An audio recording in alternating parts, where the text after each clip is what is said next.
Okay.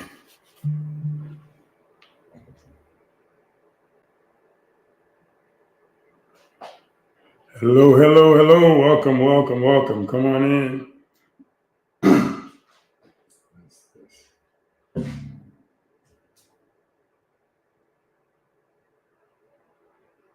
Where we at?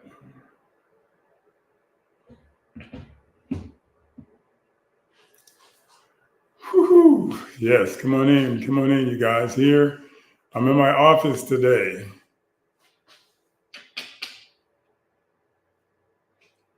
This is my last day.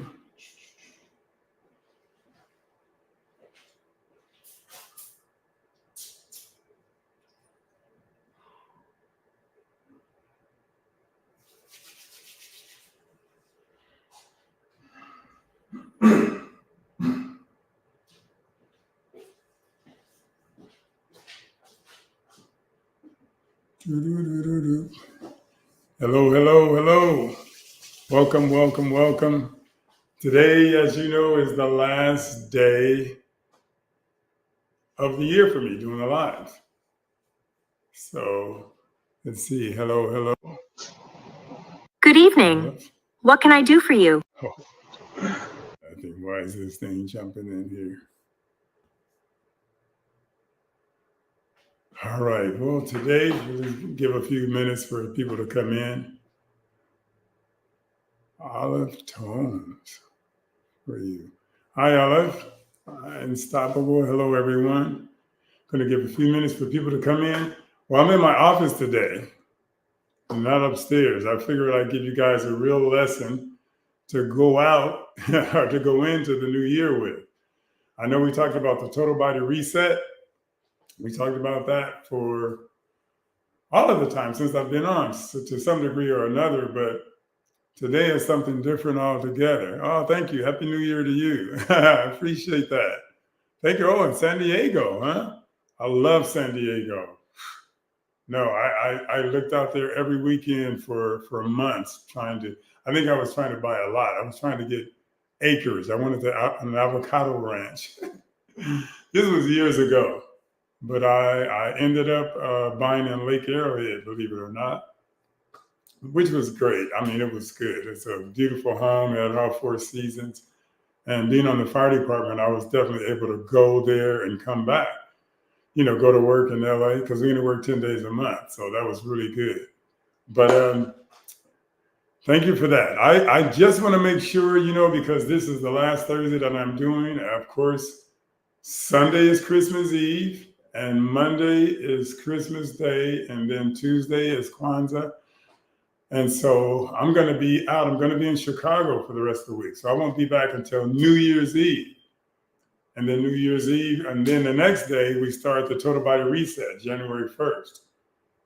And if you like, you can still join in because it'll all be recorded anyway, even though I'll do it live. But today's subject, as hopefully you can see, can you guys see everything on the board? Yeah, answer me that while we're waiting for people. Yeah, I relate too. But can you see everything from detoxification, the true key to health, all the way down to the bottom here? How do we become toxic? Hey, Kiana, how are you? Can you guys see the board? Hey, William. Oh, good. Yes. And you can see everything on that side as well. Good. That's what I wanted. I wanted to give you guys a real lesson before you go out. And, or should I say before I leave. And I just want to make sure you guys have some understanding of what true health is. And I think the subtitle for detoxification, the true key to health, the subtitle was healing from the inside out. And you know what, since people are going to see this when they come in or, see it later tonight or just watch it tomorrow. But what I want to say is that I started last night with a scripture out of Genesis. I think it was Genesis 1:11. And it said that Well, actually, what God said, he said, let the earth bring forth grass, the herb yielding seed, and the fruit tree yielding fruit after its kind, whose seed is in itself. And I repeated that, whose seed is in itself, whose seed is in itself upon the earth, and it was so. Why do I say that? Well, when I said it last night, I wanted you to understand that everything that a thing is to become is in itself. What I iterated was that everything that an apple tree has become is in the apple seed. Like I said, you can cut open the apple seed, look for the blueprint, the schematic for an apple tree, and you will see nothing. Everything that a peach tree is to become is in the peach seed. Everything that a grand oak is to become is in the acorn. So if you get the message there, the message is there in Genesis 1:11 is saying that everything that a thing is to become is in itself. So for you, I want to tell you that everything that you are to become is in yourself. It's already there. It's wired into you. It's been encoded from the beginning. If you guys understand biology at all, remember you started as a single cell, and that cell divided into 2, and then into 4, into 8, into 16, into 32, into 64, and 128, and 256, and 512, and 1024, and it kept multiplying and multiplying. And after so many multiplications, it differentiated. And it started making new cells, started making a brain cell and a gut cell and all these other cells, and you became an embryo. But everything was happening automatically. That's because everything that you were to become was already in you. And I wanted to start with that so you that know that the healing, when we talked about going to the doctor to be healed and try to be healthy or whatever, that everything that you need to be healthy is within you. It's in every single cell. And to understand that, you have to understand that your cells are like you repeated 100 trillion times. You remember, your cells are like you. I mean, literally like you. Your cells eat, they drink, they breathe, they poop, they get pissed off, they get excited, they get animated. Your cells literally, have consciousness. Yeah, your cells think and deliberate and makes decisions 24/7. And whatever you feel, whatever you experience, whatever you go through, your cells go through. So if you're sad, depressed, anxious, worried, your cells will feel it. Or if you're happy and joyful and say like around this Christmas time and knowing that you have someone to share it with, what you expect for yourself for the new year, you get excited. So everything you experience, your cells experience because you are one and the same. If you guys remember, I said that your body literally is the expressed image of the invisible mind. Your body is the visible barometer of what occurs mentally, emotionally, and spiritually. And like I said before, there is no mind-body connection. The body is the image of the mind. I know it's a different thing, but that's me. It's my opinion anyway. And so that's why I claim that a thought goes into the body faster than the speed of light, because they're one and the same. I mean, literally at the time the thought is, you're thinking the thought, the chemical and electrical energy of that thought is already coursing through your veins. I mean, even before you realize you're thinking the thought, before you're consciously aware that you're even thinking the thought, the chemical and electrical energy of that thought is in your tips of your fingers and your toes and your cells and your brain, your eyes, your liver, your kidney, your spleen, your gallbladder, your pancreas, everywhere throughout your system, because they literally are one and the same. But what I want to talk about, thank you guys for joining. What I want to talk about tonight is detoxification, the true key to health, because it really is. I know we grew up in a drug culture. We grew up in a culture where we think pharmaceuticals is the key to health. So whenever we have any kind of ailment or any kind of health challenge or whatever it may be, our first thought is to go to the doctor. And I agree. For an emergency, we definitely need the medical doctors. We need the medical field as a stopgap for a heart attack, or you get your leg cut off, or you break your arm, or do anything like that. So it's not that I'm disparaging them, but any one of you that knows me knows that my contention is you cannot poison the body into health. You cannot take more and more toxic drugs made in a laboratory by some pharmaceutical company, put them in an already toxic body and expect it to recover. Because if that's the case, then drugs, if they can make a sick person healthy, they should make a healthy person even healthier. Now you tell me if that's going to happen? I don't know. We can contend about this all day and all night. I mean, I've spoken at Cal Baptist University. I've spoken from the doctors and nurses. And I say exactly what I'm going to say, or what I've said for all of these years. As a matter of fact, the last time I spoke there, it was a group of doctors and nurses. And after the thing was over, people came up to me and they were taking pictures of me. And one of the gentlemen there, he said, "Oh my gosh, you make it sound so simple." And I said, "Well, it is simple. The body is intricate for sure, but how it works is simple. I mean, we're literally just an energy system. We take in food, create heat and energy, and then we dump the waste, or we're supposed to dump the waste, but it's always not eliminated. And that's why I say, even though the culture says you are what you eat, I say that's not quite true. It's not that you are what you eat, you are what you don't eliminate. Because if it's not eliminated, it's accumulated, and wherever it's accumulated is where you have health challenges." But anyway, after I had my time in the auditorium, this guy, he said, "You make it sound so simple." And I was like, well, it actually is simple. It's fuel in, we create energy and heat and then dump the waste. And he was, he went on, and we took a picture together. But then I asked him what he did for a living. You know what he said? He said, "I'm a cardiothoracic surgeon." I mean, here this guy is, he goes into your lung, cracks open your chest and pulls your heart out and maybe do open heart massage. But he's a cardiothoracic surgeon, and he was saying that I explained it so simply. And I don't know, this is what I get. I read the Bible, I read about health and physiology and anatomy and all that, and I put it all together and try to reconcile the two, and this is what I came up with.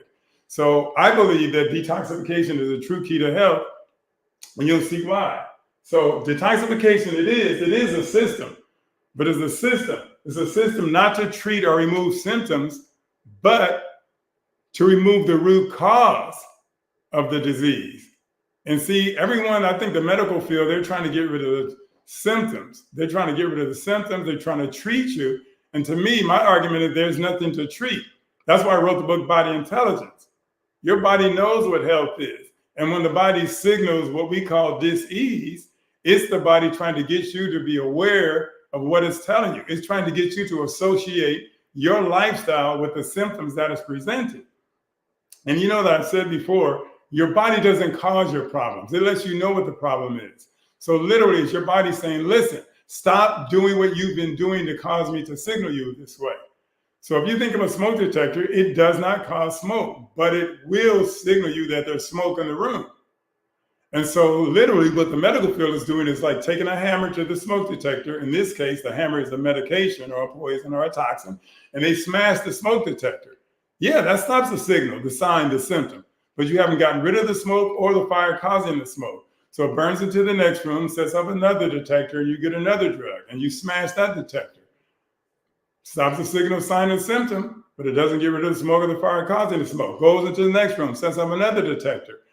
And they say, "You know what, we got to do something more than this. We keep giving them medications." Anyway, so now they do surgery. So they literally cut the detector down and throw it in the trash.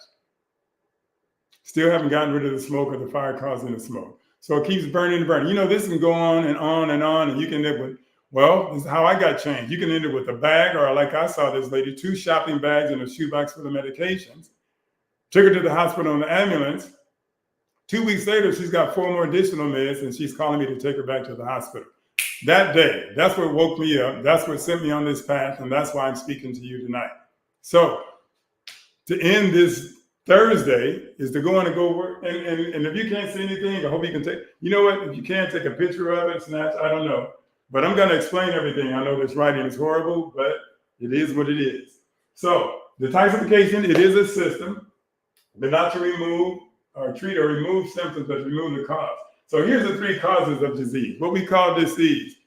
And I'm going to go through this quickly, but not too quickly. So one of the 3 root causes is genetic weaknesses. Now, under the genetic weaknesses, you'll see that I put the memory of a cell. It's like, what is that? Yeah, it's the memory of a cell. Your cells, remember I said your cells are just like you. Why do you look like your parents and not like my parents? Because your cells remember to look like your parents and not like my parents. But you just don't look like your parents on the outside. You look like your parents on the inside, in your viscera, in your cellular structure. You can literally have your dad's heart, your mom's lungs, your grandmother's kidney, your grandfather's spleen, and so on and so forth. And even down, even further back in our ancestry. That's why someone can come out and say, this is not my brother or sister. Well, they may look like a great, great, great, great grandparent. But I look at genetics as cellular memory. And just like you can change the memory of a childhood, I grew up in Watts. I grew up with a family. I had 6 sisters and 5 brothers and 2 parents. We were welfare recipients. And I remember being poor. I have that memory, but that's not the lingering memory. I can change the memory of a cell just like you can change your memory. You can go back and say, you know what, this didn't happen like that, or this happened for my good. And now you experience it altogether different. And I know it's a different concept. It's a little different, but you can change the memory of a cell. So when you hear people talk about genetics, we understand genetics as this is the way it's going to be. Genetics is what we're born with, what we're given, the memory that we were imprinted with from the beginning. So if you heard of genetics, so think of genetics as loading the gun. So now you have a gun, you load the gun, and then epigenetics is pulling the trigger. It's the expression of the genetics. So even though you may have the genetics, and we all do, we all have them, but you can change the expression of those genetics. So sometimes you can talk genetic weaknesses. You can have a weak cell, or the memory of the cell is that I'm weak. You know, a baby can grow up with all kinds of health challenges, and they just grow up with the idea that they're weak and they can't run fast and they have to move slow.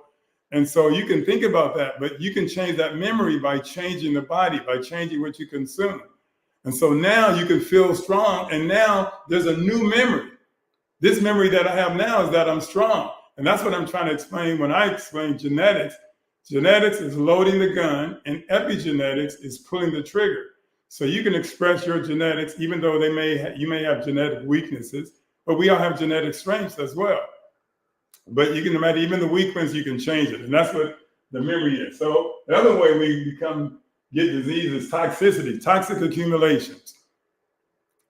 And that's what we do. We get in these toxic accumulations along with the genetics. So now you can have these genetic strengths or weaknesses, and this toxemia that's in the body, well, that can shift you. That can shift from one disease to another, dis-ease, let me use that word, to another. But it's really just a health challenge that you can actually change, because remember, everything that you're to become is already in you, and everything that you need for health and healing is in every cell, tissue, and organ. But then the third one is acidosis, and that's the burning inflammation. I know you guys have felt that. Whenever you get this inflammation, hear the word? Everything gets inflamed, and so, you know, it's really pain. Whenever you have pain, it's actually too much acid, a lack of oxygen, and inflammation. Hear the word inflammation? And that's why you're on fire. That's why you have this burning sensation, wherever it may be in your body. But that's what it comes down to. But the question is, how do we become toxic? That's what people don't understand. And we become toxic through what we eat, drink, breathe in, put on the skin. That also means what we inject into the body and what we think, feel, and believe. Yes, listen to that again. We become toxic through what we eat, drink, breathe in, put on the skin, think, feel, and believe. You might think, well, how does think, feeling, and believing create toxins in the body? Because your cells, your 100 trillion cells, are constantly eavesdropping on your internal dialogue, your external speech. And if you're thinking sad thoughts, depressed thoughts, anxious thoughts, worrisome thoughts, how am I going to make it thoughts, that affects your cells. That literally changes the environment in your cells. Because remember, I said, if you feel it, your cells feel it. So if you're sad, depressed, anxious, or worried, what do you think that does to your immune system? Do you think that builds it up? Do you think that makes it strong? Do you think your immune system is like the police department in your body? Do you think that makes your police department wanting to go out and defend yourself? And if you're sad, depressed, anxious, and worried? I don't think so. And think about your heart.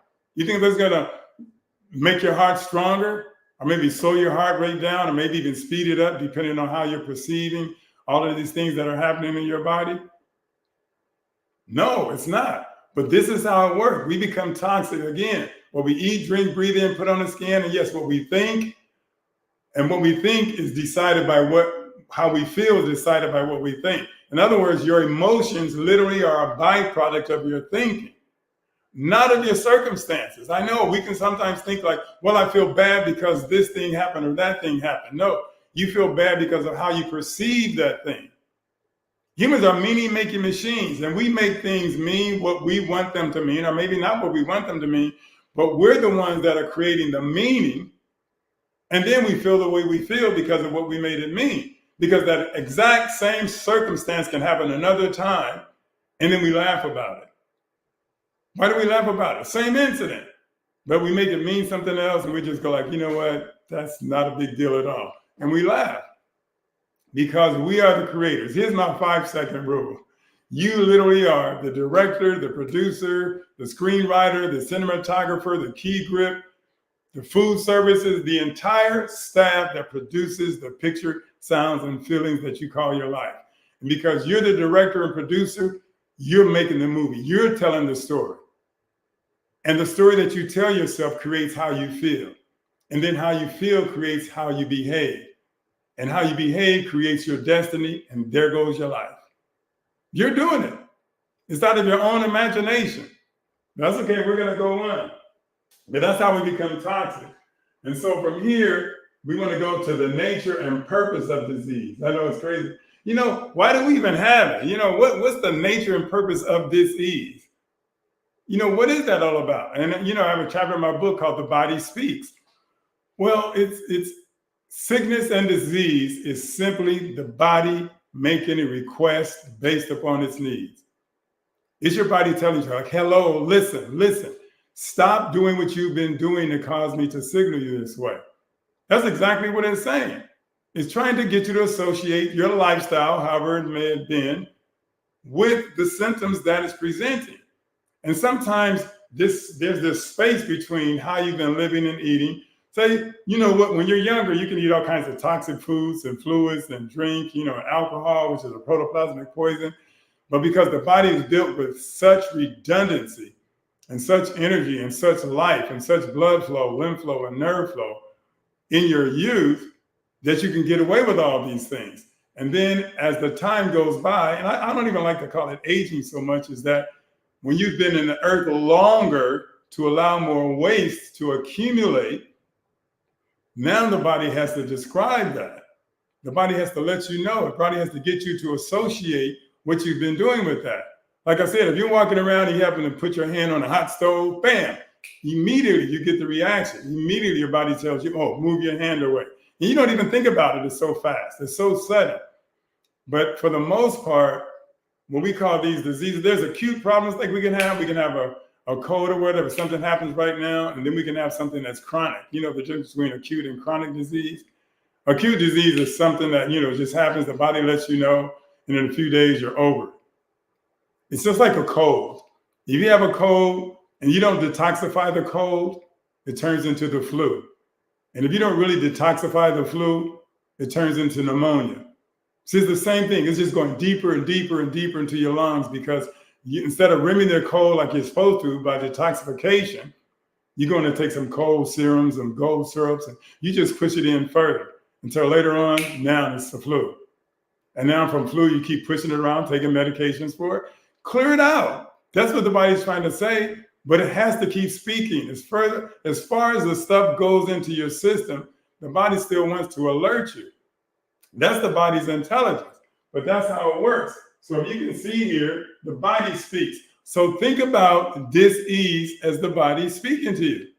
That's it. You wouldn't see it as you do today. And people say, well, I got this disease, I got that disease. I mean, there's thousands of diseases in the Merck manual.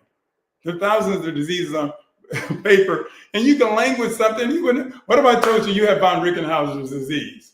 What are you going to do with that? You're going to ask me, what does that mean? You have dis-ease. That's what it means. But see, you can make up any names, but we buy into the names and we think the names are real. And all of the stuff that they name is still happening within the body. But now we take that name and again, being meaning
Do you see me? Am I up now? Let's see. Oh,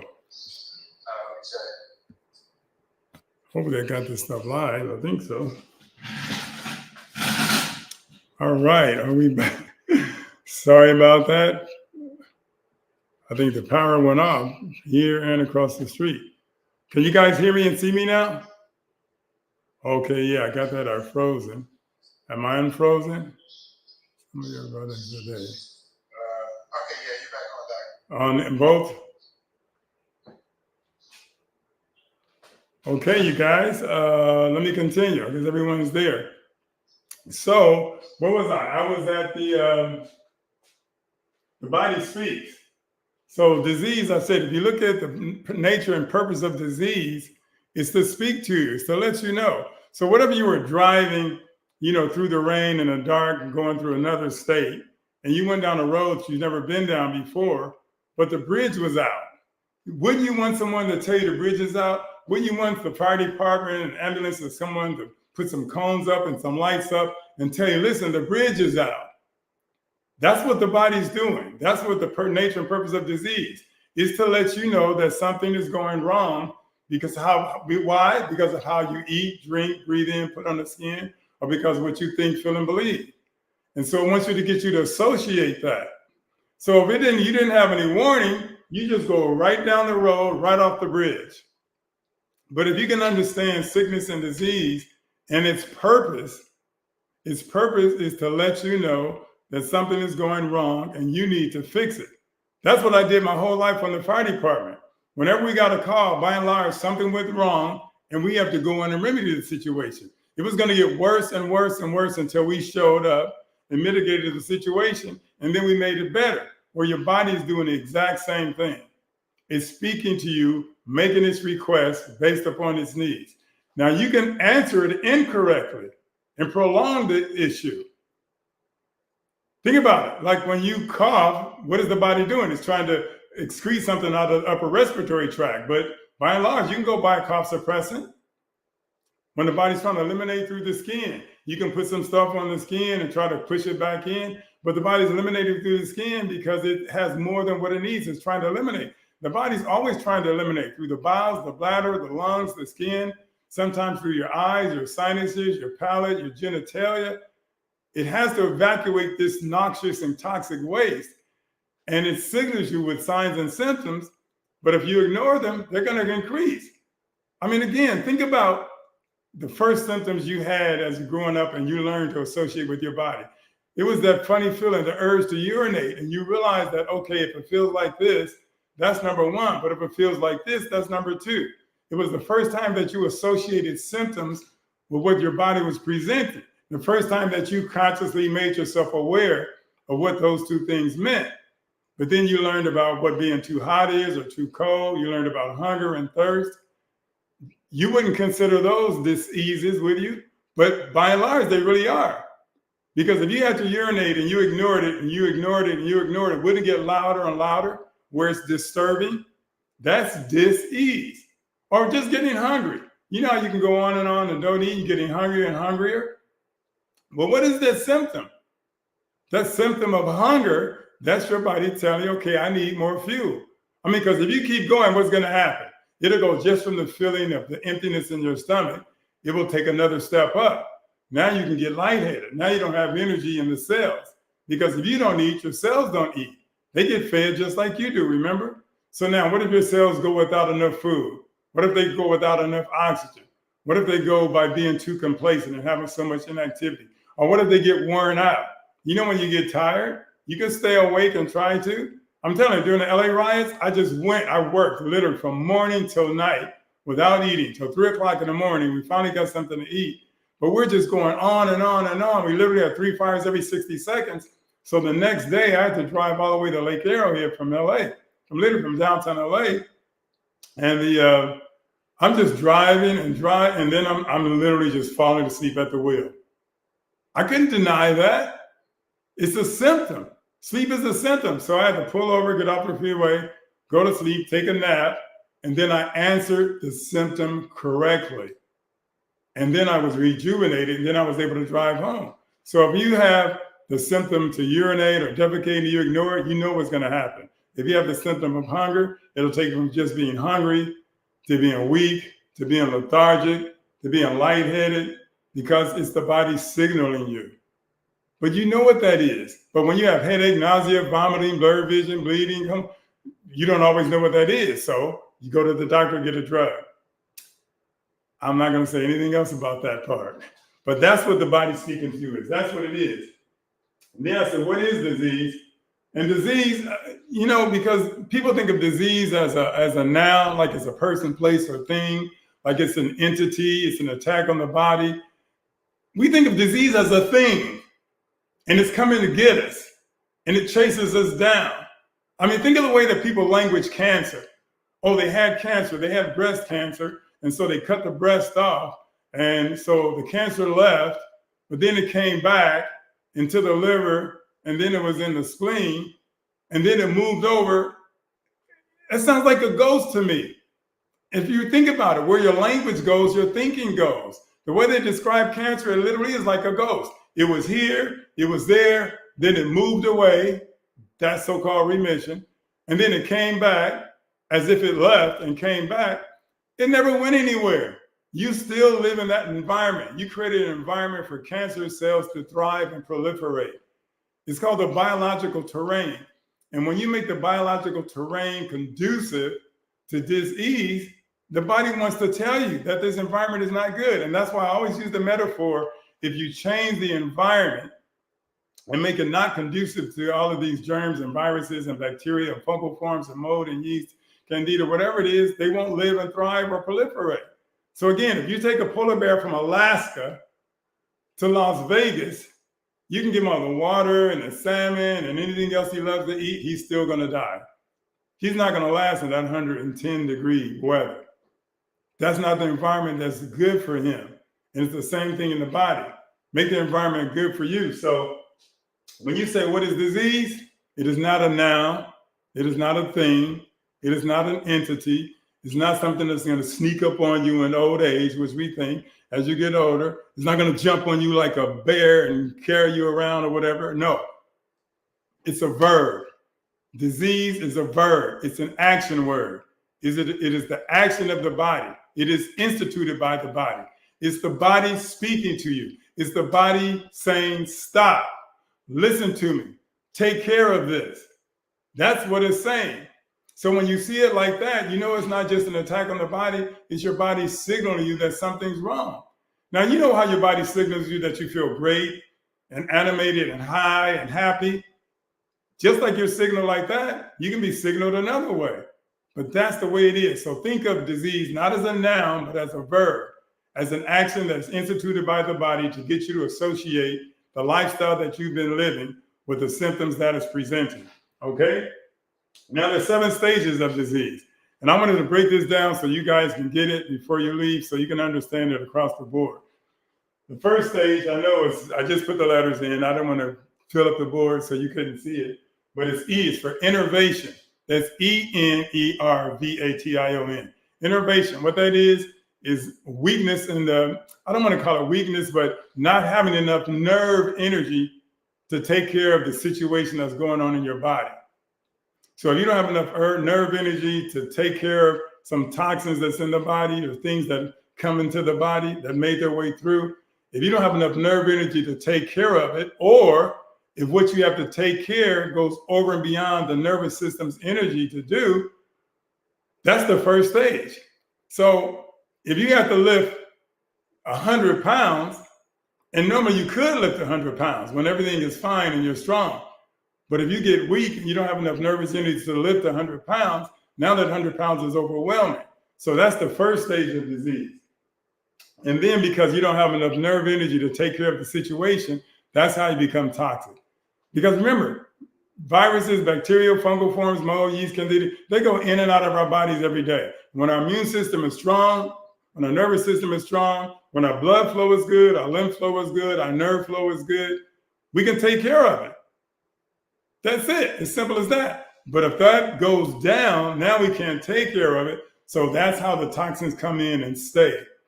Because we don't have enough energy to push them out, to detoxify them, to get rid of them on our own, like we may have before. And that's why people come around here into winter and they call it flu season or cold season. No, it's just that we filled ourselves up over the latter part of the year. So we just filled ourselves up maybe at Halloween with candy and Halloween parties and this and that, and we stayed up late, which is innervation. Think about it. How do you lose nerve energy? You stay up late, drink some alcohol, wear yourself out, and then get up and still have to go to work, and then you do, and you think you're all caught up, but the body's not caught up. You've just been spinning up your nerve energy, like just taking money out of the ATM over and over again, not putting it back in with rest and good nutrition. So when you spend it up, I can't handle it. Now you go into Thanksgiving and you eat all of that stuff, pig out. Now you eat off of that for the next several days. Next thing you know, it's Christmas. Now you pig out on Christmas, you eat all of that, you have fun, you drink, you be with your family, whatever, however you do it. I'm not judging. But then you go into New Year's and you have the New Year's parties and you go on and expend more nerve energy. You guys can see what I'm saying. You know, people that party all the time, or stay up all the time, or even work your body. I mean, even with exercise, you know, this may sound a little funny, but you can overwork your body doing what's so-called good for the body. By working out too hard. I think most people do work out too hard because they're just trying to go. The working out is the tearing down of the muscles, is causing the body to adapt. And you need that, you know, and the body needs time to recover so it can build back up. Most people work out so hard, and I'm not going off on a tangent, but they work out so hard that it spills over into their recovery time because they want to do something or too much every single day. And you can't. Take the time and just build yourself up. But that's what it is. So now because you don't have enough urge in it, you become toxic. Now, toxins could have been coming in and out the whole time, but now that you don't have enough energy to get rid of them, that's what the T is for. So it goes from innervation to toxemia. It builds up. But then it goes to irritation. That's what the first I is for. So think about it. You know how you had sandpaper or whatever and rubs your skin, or you brush yourself up, or say you had road rage. You were trying to run on the street or a sidewalk and you slipped. You got a little road rash. That's like irritation. Or a little scratching. You know what I mean? Really, when you scratch yourself, it's really an irritation. But this is an irritation from toxemia, not just a simple little itch. But when something gets irritated and irritated and irritated and irritated for so long, now you get inflammation. Remember inflammation? So if I got sandpaper and just irritated, I just kind of brushed your skin, brushed your arm, no big deal. What if I brushed it again in the same place? And then I brushed it again in the same place. And before it can heal up, I brushed it again in the same place. And just kept brushing it and brushing it and brushing it in the same place. Now it's irritated. You see what I mean? And that irritation makes you feel it within your system. That's when it finally registers in your nervous system that something's going wrong. It's the inflammation in your body. Why? Because we feel it. Remember I said inflammation is too much acid, a lack of oxygen, and inflammation? Well, now it registers your nervous system. Initially, it didn't. Initially, it might have been in some of the cells, no big deal. But now the cells affected the tissues affected the organs. Now the organ feels it in the organ system, and now you go to the doctor for a drug. But after that inflammation, you get ulceration. You know, you get an ulcer in your stomach. So now you're actually creating a wound. It's like a canker sore. That's an ulceration. So the body is being so irritated and so inflamed that the nerve cells just break open. The tissues break open. That's how you get an ulcer in your stomach or a canker in your sore on your lip or whatever. That's what ulceration is. So if you can picture that, that's exactly what's going on. But then from the ulceration, here's this third eye. That's induration. Induration is a hardening of the tissues. Now, you know how you can get keloids on your skin? That's induration. Or you get the canker and then it starts to fill in again. It starts to fill in. Now it gets hard. It gets crusty. That's induration. It's the body trying to do what it needs to do to keep you well. But it just doesn't happen on the outside. It can happen on the inside. And this is where we go. And now with the induration, think about it. Induration can wind up, put it this way, it can wall off the waste and wall off the toxins. And so now you have a tumor, an abscess, a boil, a cyst, a nodule. And you know what we call that? This last C, cancer. But look at the stages that it went through. Innervation, toxemia, irritation, inflammation, ulceration, induration, cancer. Why do people go to the hospital and say, oh, I didn't know I had cancer? Oh, the body was speaking to them a long time ago. But we're so busy, we're so into what we're doing, we don't cultivate a relationship with the body. And I can tell you, I guarantee you 24/7 that your body's speaking to you. It's speaking to you all the time. But if you don't have a relationship with your body, if you haven't cultivated a relationship, you'll miss it. Just like in any relationship. I mean, anyone that's been in a relationship that we didn't continue to cultivate or pay attention to, and it left, same thing that your body does. You don't pay attention to it, you don't cultivate the relationship. It's saying, I'm hungry, I'm thirsty, I need this, I need that, I need more rest, but you keep going. I need to take a break. I need to just sit and be still. And you just go and push and push. And I get it. I was on the fire department. We had to go and push, even though we were tired and exhausted during the LA riots, but we kept going and going and going. But on the way back home, it was like a crash and burn. I mean, there were days that I worked several days in a row. I actually worked 2 weeks in a row one time. And you think, you get up through the night, you go, you wake up and you shower up and you get moving again and exercising and that sleep or the rest that your body needs, you just bypass it. And you go on and on again, and now you think you're all caught up. I remember after that, I went home and I was like, oh yeah, great, I'm alive, it's a beautiful day. And as soon as I sat still, just sat still, when I stopped moving, it was like just a crash. Because the body needed it. I mean, you ever have that, how phenomenal sleep is? You can miss sleep for a week, and then go on for a month, and then all of a sudden it hits you a month later. Crash and burn, because your body needs what it needs, and you have to understand what it needs and give it what it needs in order to have health. But this is where we go to. So now you got that, you got the 7 stages, and this is the effects of the root causes of disease. And with the physical body, well, we know what it is. We know what we feel. We know we can be lethargic. We know we can have not enough energy.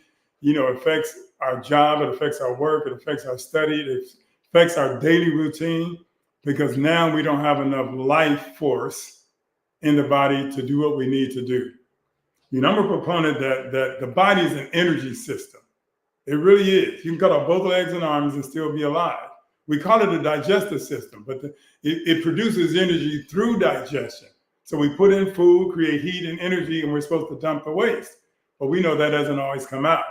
That's why I coined the phrase, you're not just what you eat, you are what you don't eliminate. So we constipate the body on a cellular level, which we don't feel. Then the tissues get constipated. Then the organs get constipated. Then we know that there's something wrong. And then that's when we go to the doctor to get something done. But if you can see the body as an energy system, because an abundance of energy is an abundance of health. Think about it. When you have lots of energy, you see children running around, they have lots of health, they have so much energy, they just need to expend it because it's overflowing. And they'll go and go and go and go and sit and go and play tag and do it again and go, you're it, and just go over and over again. And you say, oh, I wish I had that energy. See, they don't have all the obstructions, the occlusions, the blockages, the adhesions, the encumbrances, the constipation on the cellular level that we get as we stay on the planet longer than someone else, which they call aging. But no, an abundance of energy is an abundance of health. Sickness and disease is an energy crisis. Yes, that's all it is. And the total absence of energy is called death. There is none. And everyone on the planet is going back and forth, waxing and waning, somewhere between an abundance of energy and no energy at all. And as we get older, from this youthfulness and this energy that's flowing, and where does it come from? Blood flow, lymph flow, and nerve flow. That's the trinity of the cells. Anything that obstructs those, blood flow, lymph flow, and nerve flow, you got a problem. And when you obstruct blood flow, you fall asleep on your arm. You get your legs twisted in a crazy position, and now you snap it out and you slap it to get the blood flowing again. We understand blood flow. Well, lymph flow, we don't know that the lymphatic system is carrying the waste away from the cells. That anyone that's ever lived in the country and used a septic tank instead of the city sewage, if that septic tank didn't get evacuated at least once a month or wherever needed, that waste will back up into the toilet, into the bathroom, and go all through your house. And so your immune system gets overwhelmed. But then you have the nerve flow. If you don't have enough nerve flow, and who experiences that more than diabetics? When diabetics, they have a stroke, so they have neurological deficits. In other words, they may still have blood flow and lymph flow, But if there's no nerve flow, they can ask their arm to move, but it won't move. That's exactly what happened to Big Mama in Soul Food. Reaching across the stove to get the towel, burning her arm. She had diabetic neuropathy. Think of neural nerves. She had diabetic neuropathy, so she could not feel the fire burning her arm. That was a telltale sign, diabetic neuropathy. Why? Because the sugar scraped away the insulation on the nerves, like the insulation on the plug, and now she can't feel it. That's a lack of nerve flow. And that's what happened with Big Mama. So that's how the body can experience this disease. But then you have the mental body, and I use the body as a metaphor. Well, when you have this disease, how does your mind work? It's like, oh, I got to get over this. Oh, I got to get better. Oh, I got to get back to work. So now you're stressing. You're off work because you have these health challenges, and you're like, okay, well, I got to be able to pay my mortgage. I got to pay my car note. All of this stuff is going. I only have so much sick leave. I have this medical, so you use all your time up. Now you're worried about this, that, and whatever else. And I get it. I mean, that's when the fear and the moaning comes in, and the anxiousness and the depression and the sadness. And what am I going to do next comes in. But that's how it affects the mental body. And of course, what does the mental body do? It affects the emotional body. Remember, the emotional body, the emotions are a byproduct of your thinking, not of your circumstances. Now you feel bad. You wonder how you're going to make it, how you're going to live. And then you ask yourself all these inadequate questions. And the reason why I say that, you're just like, how is this going to happen? No, you still have to create a plan, make a plan, and figure out what the next step is. Don't think about all that stuff that comes after. Where you are, what is the next step? But that's how you experience it emotionally. And I should have put that in a different order. And then the spiritual body is like, why am I here? Now you start asking us, why did this happen to me? I'm a nice person. I remember I had this lady in Little Rock, Arkansas. She had cancer, and I was talking to her, and she said, but why? Why does it happen to me? I go to church all the time. More or less, I go to church 7 days a week. You know what I mean? 7 times a day, even. But the thing is, she says, I play the organ, I play the piano in the church. I do all of this stuff. You see how the mind goes and emotions, the spirit is like, because that's about your purpose. So it's like, I'm doing all of this stuff. Why did I get cancer? And then I'm trying to explain to her, well, maybe I'm here to tell you how to get rid of it, how to clean your body up, how to change the environment in your body. And she's just going back to, why is this happening to me? Why is this happening to me? And I'm telling you, it's because of how you've eaten. What your experience is, what you're sowing, what you're reaping because of what you've sown. That's a principle. Sowing and reaping. Whatsoever man sows, that shall he also reap. I tell people, if you sow sickness and disease, you'll reap it. If you sow it sparingly, you'll reap it sparingly. If you sow health, you'll reap health. But if you sow that sparingly, you'll reap sparingly. In the 21st century, we call it cause and effect. We know that for every effect, there's a cause, and every cause, there's an effect. Why don't we see it in every other area? That's the way it is. It's a law. It's like they say, what goes up must come down. Of course, once it goes out of the Earth's atmosphere, but laws are laws. Look, think of it this way. Let's use the law of gravity. Okay, gravity is constantly exerting itself on us. It's constantly pulling us down. We literally have to overcome gravity to get up out of the bed, to get up out of the chair, to bend over and get back up. That's the law. And we see it in operation every day, and we experience it every day. It's been our life from the day we came on the planet. But think about this. You can have the space shuttle with the booster rockets. They can take this shuttle up out of the Earth's atmosphere. And then once it gets up out of the Earth's atmosphere, no more gravity. Now they jettison those booster rockets and they're going to do what it needs to do. Well, that's what it is. So if things are holding you down, you have to see why they're holding you down and why you're going through what you're going through. It's something that you've sown. If you can relate it to, okay, I've sown this. This is here for a reason. This is here because of what whatever, eat, drink, breathe in, put on the skin, think, feel, and believe. I'm telling you, it's all here. Keep it simple. This is it. This is how we become toxic. And then we're going to find out how we get rid of the toxins. But this is it. It all comes through what we eat, drink, breathe in, put on the skin, and what we think, feel, and believe. I'm telling you, there's nothing else. That's it. And so if we change what we eat, drink, breathe in, put on the skin, think, feel, and believe. And remember when I said what we put on the skin also includes what we inject into the body. Now, some of us know what I'm talking about, but that's it. So that's when we come to, how do we get the body to detoxify? Because we know how it came in. Now we need to know how we get it out. And that's all detoxification is. It's taking these toxins and waste and all of this mucus out of the body. So how do we do it? Well, there's the acid and alkaline, the two pillars of chemistry. That's it. You know, it's only two pillars of chemistry, acid and alkaline. And what is acid? Acid is caustic, it's abrasive, it's harsh, it burns, it's corrosive. It destroys the cells, tissues, and organs. That's what acid does. But think about alkaline, it's just the opposite. It's cooling, it's soothing, it's dispersing, it's moisturizing. It literally puts the fire of inflammation out. But I'm telling you, it takes four parts alkaline just to neutralize 1 part acid. 4 to 1, this is the break even. This is not get better. This is just like neutralizing. It's just like on the fire department. If you think of acid as a fire, you think of alkaline as water, I fought fire for 32 years. A little fire, a little water. A big fire, bigger water. A big fire, even more bigger fire. Then we had to get the ladder pipe. You know, we had the ladder going up with the holes on it, squirting water in, because the more fire we had, the more water we had to put on it. You have to balance it out. So you have to become more and more alkaline to put it out. But they go out. I don't care how big the fire is. They all went out. The LA riots, we had 3 fires every 60 seconds. They're out. It doesn't matter. We had fire and police from Santa Barbara to San Diego, all came together and put them out. And you can do the same thing to your body when it comes to sickness and disease. You can put the fire and acid out. So you know what? Acid is corrosive and blocks and tears down. And you know, think about the canker sore and the ulcer. That's acid. So how do you get an ulcer? Your stomach lining becomes more digestible than the food you're eating. And you can be stressed. So it can be physiological, it can be mental, and remember the mind and the body is one and the same. But now this is all expressed. You know when you get fearful and how you feel something?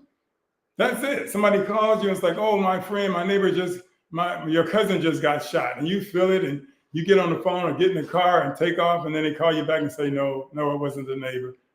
It wasn't your cousin, it was the next door neighbor. And you're somewhat relieved, but that feeling is still saturating your cells, tissues, and organs until you can dissipate that.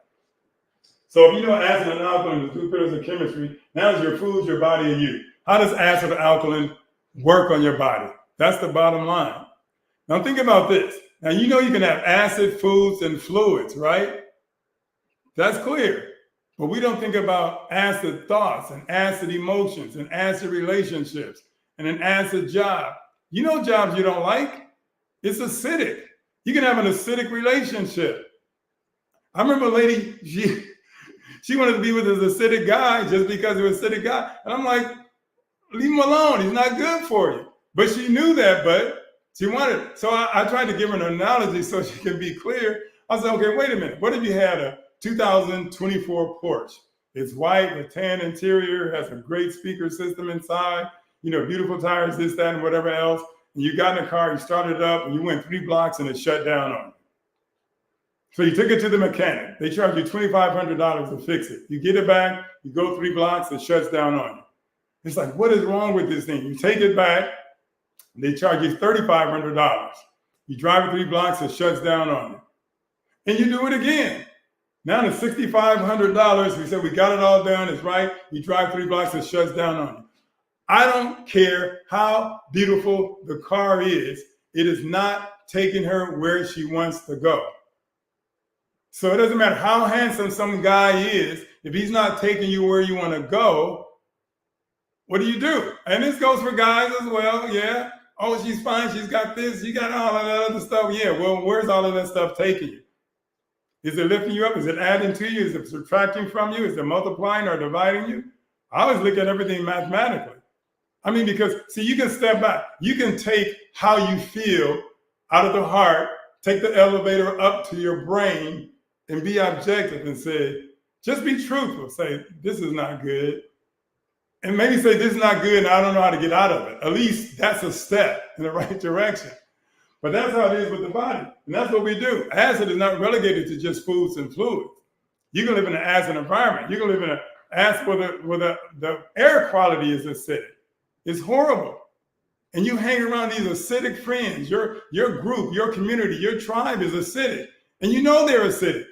But you just want to rub shoulders with them because they may be in some kind of club or environment that you just want to be a part of.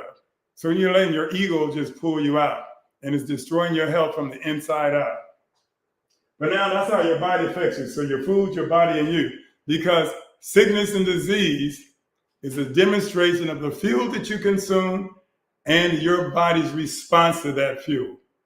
Now remember, when I say fuel, it's not only what you eat and drink, but what you breathe in, what you put on the skin, and what you think, feel, and believe. So that's how this fuel over here affects the body. And then you can have overcoming the fear of fasting. I really wasn't going to talk about that, but because it is such a good thing, I have to talk about it. And you don't have to be afraid of it. I mean, you can go easy because when you stop eating, your body shifts its focus and its energy that would normally be used for digestion. It starts to step up elimination. It starts to throw out the toxins. It throws out the toxins from your organs, tissues, and cells. It throws them into the bloodstream so they can be eliminated from the body through the bowels, the bladder, the lungs, and the skin. Now, you know how you get that hungry headache? You get really busy working and you skip breakfast, you skip lunch. Now it's in the late afternoon, you have that hungry headache. Well, why do you have that hungry headache? Because you didn't have any food that you had to digest. That energy that was normally used for digestion was redirected to increase elimination. Your body is essentially saying, oh my gosh, we didn't eat anything. We don't have anything to break down. We don't have anything to digest. So let's take this time and energy to get all of this crap out. You guys experience spring cleaning with your homes or whatever, with your car. You know, you might clean your car once a week or whatever. But if you don't clear it out, you know it's going to pile up and pile up. It's the law of accumulative effect. So when the body gets the opportunity to step up elimination and increase it, it takes it. You don't even have to think about it. It's part of the autonomic nervous system. You know, the autonomic nervous system is the things that happen in the body automatically, like respiration, digestion, circulation, elimination. So when you don't eat, your body says, you know what, let's dump it. Let's get it out. Let's get it out. So now you translate it as a hungry headache. And by and large, what do? He says, I got to eat. So you go on and you eat. You start putting food in. Your body shifts its focus from elimination, which was making you have the hungry headache, switches back to digestion, and the headache goes away. But now if you can take your time and start building into that, just maybe fast the first few hours, drink water in the morning, maybe just go till noon. Do that for a few days. Now you can go till 2 or 3. And then maybe you can go. Maybe you can have a meal then, you know, and then maybe a meal just after lunch and then a meal at dinner. But you can go again. Then you can like, skip it, go further and say, well, I'm just going to have dinner. It's like OMAD, 1 meal a day, which is really good because it gives your body all that rest. Or you can eat within a time frame, you know, just like from 12 to 6, from noon to 6, whatever you need to eat within that period and give your body the time from 6 to 12 the next day to eliminate and step up elimination. I'm telling you, you'll feel 1,000% better. I don't want to talk about it a lot. I just want you to really understand it. Oh, I know I went over because of the delay. Let's finish up. Now it's the exercise body. It's removing stagnation. So now you know what you can do by getting more live foods, and even live foods, because it's so much easier to digest, you know, more fruits and vegetables and their juices, because they're easier to digest than cooked food and processed foods and refined foods and junk foods, where your body can eliminate at the same time while you're having this easier exchange of things coming in and going out and going in and coming out. Because you've got to eliminate it. You have to get this stuff out of the body. Because if you don't eliminate it, it's going to accumulate, and that's going to cause all the health challenges that you have.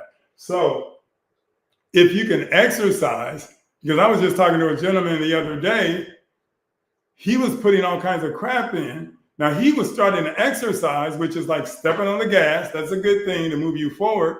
But now you're eating all this crap. That's like stepping on the brake at the same time. Now you're working against yourself. So my thing is, whoa, take your foot off the brake. Get cleaner foods in. Get more raw fruits, vegetables, and the juices in. Get that in. Now when you step on the gas, you can propel yourself forward. So you got to exercise. You got to move. You got to move this body. I'm telling you, stagnation, elimination, inactivity, that's the cause by and large of all your problems. It's how well your lungs can extract oxygen to produce energy and your muscular strength. I don't want to go into a whole lot of details with it, but you got to move. Movement is life. Movement is medicine. No movement, no improvement. No movement. When something's not moving for several days or whatever, it's usually dead. That's how it happens. No energy, no life. Life, life is equal to the energy that's in your body minus the obstructions. Now, you got so much energy right now. If you're alive, you're sitting on the planet, you're breathing, you have energy. But if you obstruct that energy and you take it away and you use it up, you're going to decline and decline and decline. And that's why they call aging a decline in mitochondrial function. It is the energy producing cells in the body. But what causes that mitochondria to decline, that energy decline, is because of inactivity. And people always say, well, I'm older and that's why I'm less active. No, because you're less active, that's what's making you older. So move your body, you guys. Like I said last night, muscle knows no age. Increase your muscle, increase your tidal volume, increase your lung capacity. Be able to breathe, be able to just, I don't care if you run 20 seconds and then stop and rest. 20 seconds, stop and rest. Continually doing that and you'll get stronger and stronger. Anyway, I know because of that blackout, my time is over. Does anyone have any questions at all? I just don't want to leave because this is our last day before the new year. Yeah, one good meal a day is good. That's what the Muslims did for years. That's what they do. One meal a day. And everything is good. So it's not like it can't happen. By and large, everyone in America just eats too much. That's why they can, all that excess weight, that's just fuel. You just have all this extra fuel on your body that didn't get utilized, that didn't get metabolized. And all metabolism means is exchange. You're changing fuel to energy. And if you don't change it to energy, it's just going to sit on you as fuel, as adipose tissue. And now, but not just on the outside, because slim people, they say, oh, well, I'm not overweight. Yeah, but now you have this accumulations on the inside in the organs and the cells and tissues. And so, yeah, some people that are overweight can be healthier than someone that's slim. Something to think about, huh? Move your body, you guys. This is a new year that's coming up. You need to start now. This is the first day of the summer solstice. This is the first day of the longest nights in the year. 21st, 2nd, 3rd, 4th, and 5th. Take advantage of it. It's going to be light. Sleep well, get your rest, but then move your body. All right. I don't think I see any questions. The past brings that's good. Yeah. Well, think about it. Everybody's problem is low energy. Why is low energy? You have energy, and because it's low, then something is obstructing that energy. Keep it simple. How about this? We always think we need to add. I'm telling you to subtract. Subtract. Stop putting the crap in. You know what crap is. It doesn't matter because it's called junk food. That's not food. They should take out the food and just call it junk, or refined foods, or processed foods, or overly cooked foods. No, eat more live fruits and vegetables. That's what the Total Body Reset is all about. So if you want to join us on January 1st, it's the Total Body Reset Now, NOW.com. TotalBodyResetNow.com. Oh, I can't even see these. Let's see if I can move this over real quick. Here, let's see. Oh, okay, that's me there. Oh, you're welcome. You're welcome, you guys. Anyway, I hope to see you all next year. Next year, I may be just doing this 2 days a week or something. I got to figure it out because I got to do the Total Body Reset and other things I have to function because I hope you have things that you want to do. Last night, if you didn't get to hear last night about resolutions, you got to go back and look at it. No, really, you got to go back and look at it because you need to prepare now for what you expect to happen in the new year.